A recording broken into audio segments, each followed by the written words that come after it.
আগামীকাল আপনি মৃত্যুবরণ করবেন। খবরটি পেলে আপনি কি করবেন? এটি একটা ভাইবা বোর্ডের প্রশ্ন ছিল। জবাবে বলেছিল, বেছে বেছে আমার শত্রুদের সাথে সাক্ষাৎ করব। জবাব শুনে ভাইবা বোর্ডের লোক অবাক হয়ে ব্যাখ্যা চাইলেন।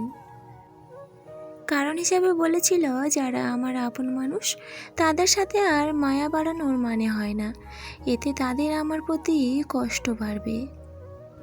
বরং আমার প্রতি যাদের ক্ষোভ, তাদের সাথে একটু ভালো সম্পর্ক করে গেলে তারাও হয়তো আমার জন্য শুভকামনা করবে। আসলে ব্যাপারটা খুবই গুরুত্বপূর্ণ।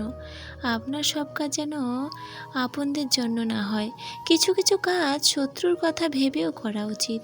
তাতে আপনারই লাভ হবে। যে লোকটা আপনার লেখায় বানান ভুল ধরে, সেই লোকটা আপনার লেখার প্রশংসাকারীর থেকে বেশি গুরুত্বপূর্ণ। তাকে আনফ্রেন্ড না করলেও লাভ আপনারই। তার ভয়ে সঠিক বানান লিখুন।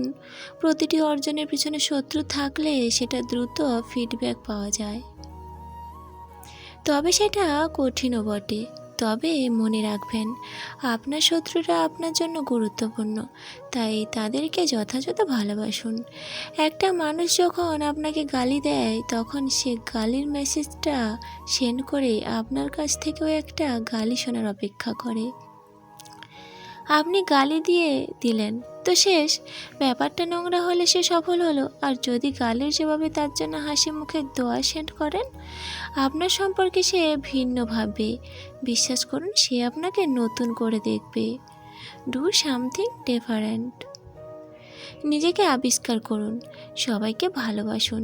দিন শেষে আপনার শত্রু আপনাকে নিয়ে ভাবতে বসে যাবে।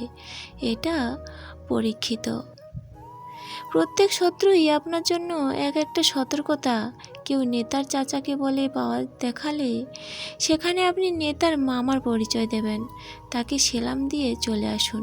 আপনি ছোট হবেন না, বরং বড়ই হবেন।